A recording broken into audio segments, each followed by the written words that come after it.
Lai izveidotu mēslošanas darbu GeoFace sistēmā, dodies uz sādaļu mēslošana.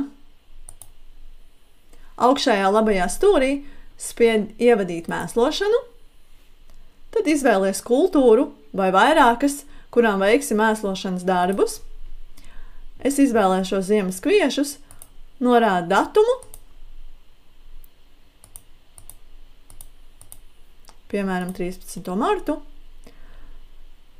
Atzīmēt var visus laukus, vai laukus pēc saraksta, vai atzīmēt laukus pa tiešo kartē. Augšējā labajā stūrī klikšķiņu uz pogas tālāk un izvēlies mēslošanas līdzekli, piemēram slāpekli, amonija nitrātu. Mums sistēmā katram mēslošanas līdzeklim ir pieejams aktīvās vielas sastāvs. Ja, piemēram, es izvēlētos amonija sulfātu, tad arī tam jūs redzēsiet aktīvās vielas sastāvu. Ja jums saimniecībā nav precīzais kaisītājs, tad jūs kaisīsiet ar konstantu devu. Par to, kā izmantot mēslošanas kartes, izstāstīšu nākamajā video. Tātad ievadam devu, piemēram 200 kg uz hektāra, sistēma aprēķina kopējo izlietojumu, un tā kā šis produkts man bija noliktavā, tad ir piefiksēta cena un sarēķinātas kopējās izmaksas. Varam pievienot augsnes apstrādes darbu, tātad mēslojuma izkliedēšana, norādīsim izmaksas uz hektāru un augšējā labajā stūrī spiežam pogu tālāk. Darbu mēs varam vai nu plānot, vai nu pabeigt. Ja tas jau ir pabeigts un mēs vienkārši piefiksējam. Es spiedīšu plānot.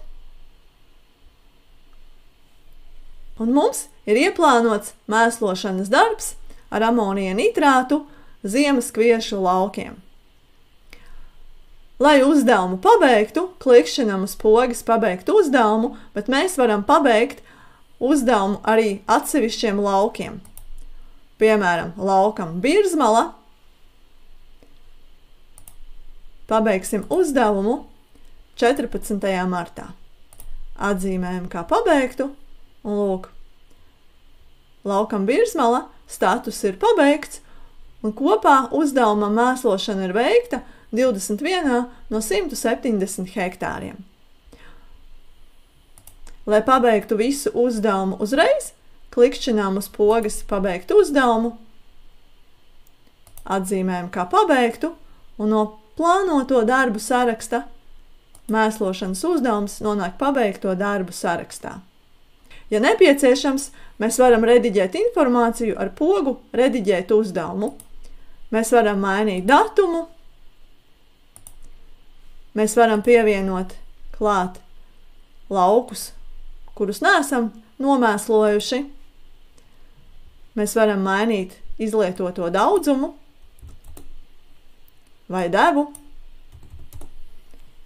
un spiežam pogu rediģēt. Mēslošanas uzdevumu mēs varam lejuplādēt un izdrukāt.